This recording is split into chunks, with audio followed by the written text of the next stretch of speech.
November 1943. The air above Rabaul, New Britain, vibrated with a grim anticipation. Below, Captain Katsutoshi Itamoto, an intelligence officer with the Imperial Japanese Army's 8th Area Army, meticulously reviewed aerial reconnaissance reports. The Americans were probing, striking at targets in the Solomons and New Guinea. Every new landing, every fresh attack, sharpened the expectation of the inevitable, a colossal direct assault on Rabaul itself.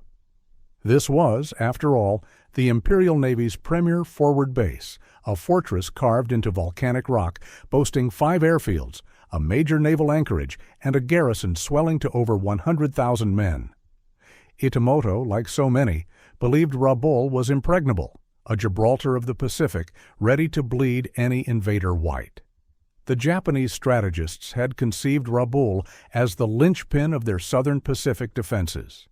Its tunnels stretched for hundreds of kilometers, housing hospitals, supply depots, and command centers deep underground. Coastal defense guns, bristling anti-aircraft batteries, and a formidable fleet of fighter and bomber aircraft were poised to annihilate any American invasion fleet that dared approach. Propaganda hammered home the message: the Emperor's soldiers would hold, their spirit unyielding, their defenses unbreakable. The Americans, they believed, were predictable, reliant on brute force and frontal assaults, a tactic Rabaul was built to withstand. According to the division's war diaries, confidence ran high, a steely resolve forged in the belief that their fortress was the ultimate barrier. But the intelligence reports on Itamoto's desk hinted at a disquieting pattern that defied conventional wisdom. Across the Bismarck Sea, the Americans and their allies were indeed on the move. October saw the seizure of the Treasury Islands, and by early November, U.S. Marines landed on Bougainville, just 350 kilometers southeast of Rabaul. Fierce battles erupted, consuming vast resources and lives. Then, in late December, American forces assaulted Cape Gloucester on the western tip of New Britain, followed by Arawe on the southern coast. Japanese commanders, including General Hitoshi Imamura, chief of the 8th Area Army, initially interpreted these landings as preparatory moves, tightening the noose before the grand attack on Rabaul. Orders crackled through the jungle telegraph, urging units to prepare for the main event, to repel the barbarians when they finally came for the fortress city. But the invaders seemed content to fight in the periphery, to establish airfields, and expand their perimeters rather than converging on the supposed ultimate prize. The air war over Rabaul intensified, becoming a daily, grinding nightmare. Massive formations of American bombers, escorted by long-range fighters, pounded the airfields, the naval facilities, and any visible infrastructure.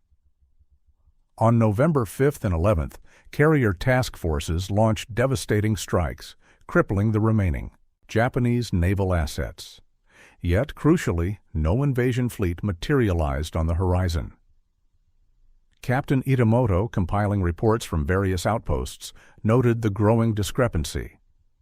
"They hit us with overwhelming air power," he later reflected, "but they did not land." The ground forces remained dug in, waiting for an enemy that hammered them from above but never arrived at their shores. A creeping unease, a silent bewilderment began to infect the garrison. What was the enemy's true objective if not to seize the jewel of the southern Pacific? The American strategy, dubbed Operation Cartwheel, was brutally simple and utterly audacious. Ignore Rabaul. Instead of sacrificing tens of thousands of lives in a direct assault, the Allies would isolate it, cut off its supply lines, and neutralize it by air power. By early 1944, this strategy was fully manifest. New airfields on Bougainville, Green Island, and Emerau rendered Rabaul vulnerable to relentless bombardment, while sea and air patrols strangled any attempt to resupply the garrison. Radio logs confirmed the devastating effectiveness of this blockade. Fewer and fewer supply ships made it through. Soldiers within the Rabaul garrison, once confident in their formidable defenses, now faced a new, insidious enemy: starvation. The mood shifted from resolute defiance to one of growing bewilderment, and then a dawning, terrible realization. Letters sent home, though few made it, spoke of dwindling rations, rampant disease, and the psychological toll of ceaseless bombing. "They simply left us to rot," wrote one private, whose words echoed the sentiments of countless others. "They fight with machines and endless supplies, not with their bodies." Captain Itamoto, analyzing the operational maps, could see the pincers closing. The Americans weren't fighting for Rabaul, they were fighting around it. Their vast industrial capacity allowed them to build airfields and naval bases faster than the Japanese could destroy them, creating a network of operational zones that bypassed the strongest Japanese garrisons.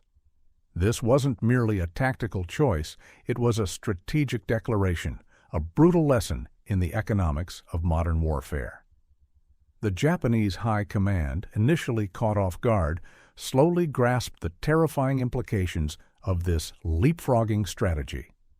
Truk Atoll, another supposedly invincible naval bastion in the Carolines, suffered a similar fate in February 1944. Devastating carrier strikes crippled its airfields and sunk vital ships, but no ground invasion followed. The Americans simply moved on, establishing new bases in the Marshall Islands, ever closer to Japan. The Japanese vision of drawing the Americans into a decisive, attritional battle on their fortified outposts was crumbling. These heavily defended islands, built at immense cost in material and manpower, were being rendered utterly irrelevant. They became prison islands, their garrisons effectively removed from the war, left to slowly wither. Japan's strategic calculations, rooted in a linear, direct approach to warfare, had been fatally flawed. By mid-1944, Rabaul, once the beating heart of Japanese power in the South Pacific, was a ghost of its former self. Its airfields were cratered, its remaining aircraft destroyed or withdrawn. The vast garrison, though still numbering in the tens of thousands, was effectively neutralized, relegated to growing vegetables and enduring constant aerial harassment. The invincible fortress had become a logistical burden, a forgotten outpost simmering under a relentless sun. The Americans had demonstrated a terrifying new form of warfare, not just to defeat the enemy, but to bypass, to isolate, and to render irrelevant. This brutal efficiency, fueled by an inexhaustible industrial might, instilled a new, profound fear in the Japanese command. The cost of underestimation would be paid in blood, even without an invasion,